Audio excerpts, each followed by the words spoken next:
the way I was raised, and my childhood, and a lot of time on the farm with my dad and my granddad. And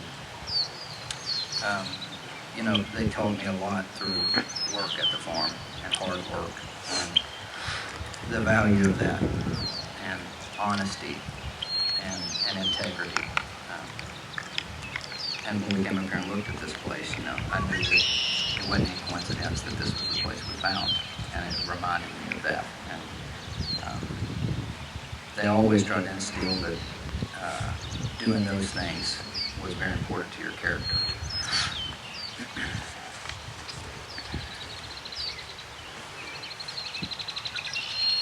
One of the things that they also mentioned was being proud of your name and who you were, and how those characteristics basically is what our last name was built on, and that your reputation meant everything, and to be a man of your word and be a man of integrity.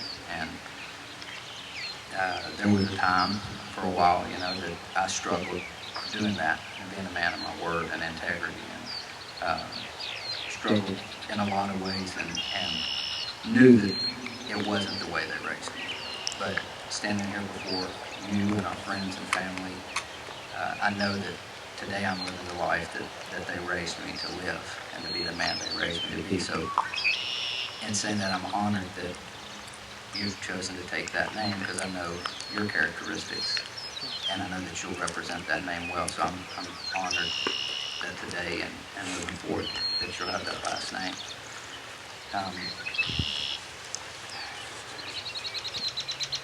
The other thing that I was reminded about often working with them was the importance of being careful in what you do and being sure about what you do, and sure your actions, and being confident in what you do. And I struggled for a while doing that as well. But when we worked a lot, Dad would always say, and it's kind of just a saying in construction, but they'd always say, you want to measure twice and cut once. And that saying meant, be sure. You know, mess something up, be sure before you do it. And when I met you, and I fell in love with you, I understood that I didn't need to measure twice to be sure. And I knew what I wanted, and I knew it was you. And I've never been more sure about anything than I am today in this decision, and living my life with you and for you.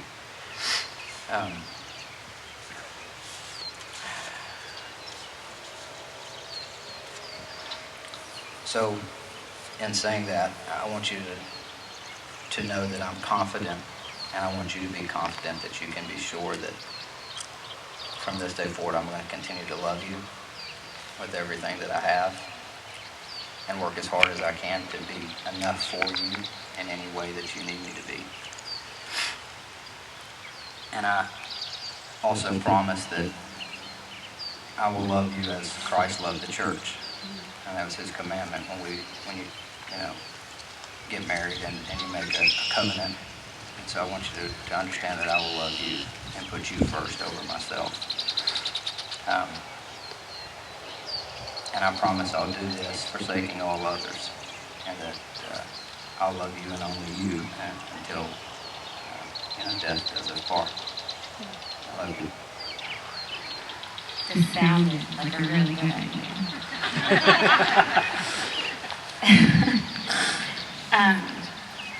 You are the love that I've been longing for my entire life. Early on, I had developed this incredible habit of finding someone and going to great lengths to make them right for me, when everyone around me knew that they weren't. I exhausted myself while trying to create someone who I thought I needed them to be, until one day it hit me. Once I abandoned myself to the Lord completely, there you were. I didn't just fall in love with you, but I walked into love with you. I have no doubt in my mind that you have always been the missing piece. Every tear, every heartache, every mistake I've ever made, has led me to you. Had I done one thing different, I could have missed this. It has all been so worth it to find you. You are so much more than I knew to pray for. My promise to you is simple. I promise to make you smile every day. I promise to love you relentlessly, to fight for you and never give up. I promise to pray with you. I promise to laugh with you, our kind of laughing when no sound comes out and tears are rolling down our cheeks. I promise to compromise and build you up. I promise to listen. That's a hard one. I promise to be true to you and to fiercely love you with all of my heart. I thank God that He trusted us and gave us the opportunity to love each other the way He loves us. I pray each day to be a joyful wife, a compassionate wife, and most of all, a forgiving wife. I pray for wisdom, that the Lord would continue to equip us both with what we are lacking so that He may be glorified in our marriage. You are the real deal. You are who you say you are, and I trust you more than I've trusted any other human being. I know now that my worth is found solely in Jesus Christ alone. But I believe that you are the person He sent to me to remind me that I am worthy. I'm honored to be your wife.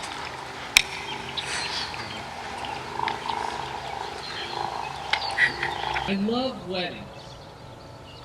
I don't always like getting ready for weddings, as Matt here could attest to. My wife, my kids, my family, my friends, and that's what's ultimately most important for us. And a lot of times it's busy and it's challenging sometimes to set aside the moments to come together for times like this, but it really reminds us of what is truly good. In the first book of the Bible, in Genesis, there's this kind of poetic progression of the days, where it says, on the first day God made such and such, the second day, the third day. The first day, He made the light. Then the next day He made the sky, and He made the land and the seas, and then everything that was in them. And after every day, He says something there in this poetic way. After each day, it says that God saw that it was good. And then you get to the fifth day, and it says He's made everything that we could see out here. Every bug, I doubt they were mosquitoes. I'm sure that was from the fall. But everything that is amazing that you would love about creation, He created. And then He gets to the sixth day, where everything climaxes there, and He says that He created man. And it's the only time in the Bible it says, whoa, this is not good. And God then says that He made woman.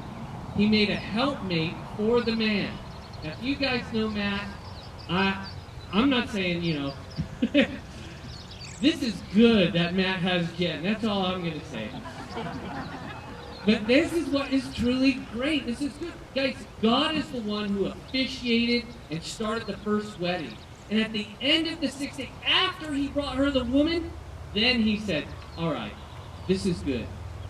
And this is why we're gathered together today. Do you take Jen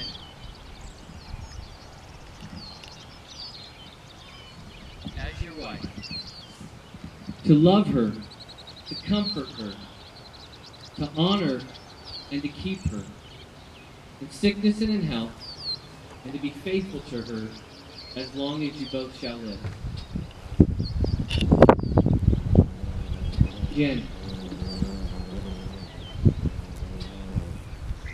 do you take Matt as your husband, to love him, comfort him, to honor and keep him in sickness and in health, and to be faithful to him as long as you both shall live?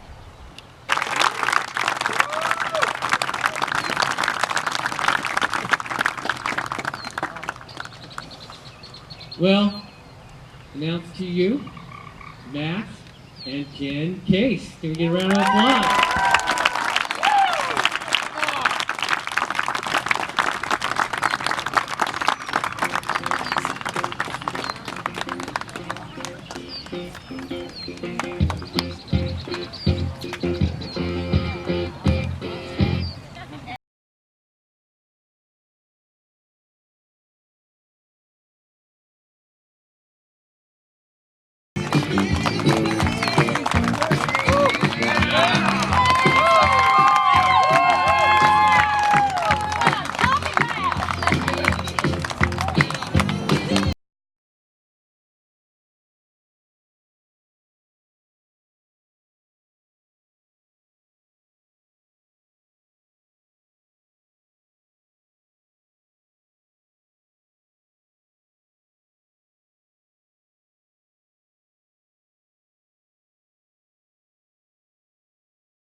Okay, I'd like to invite everybody.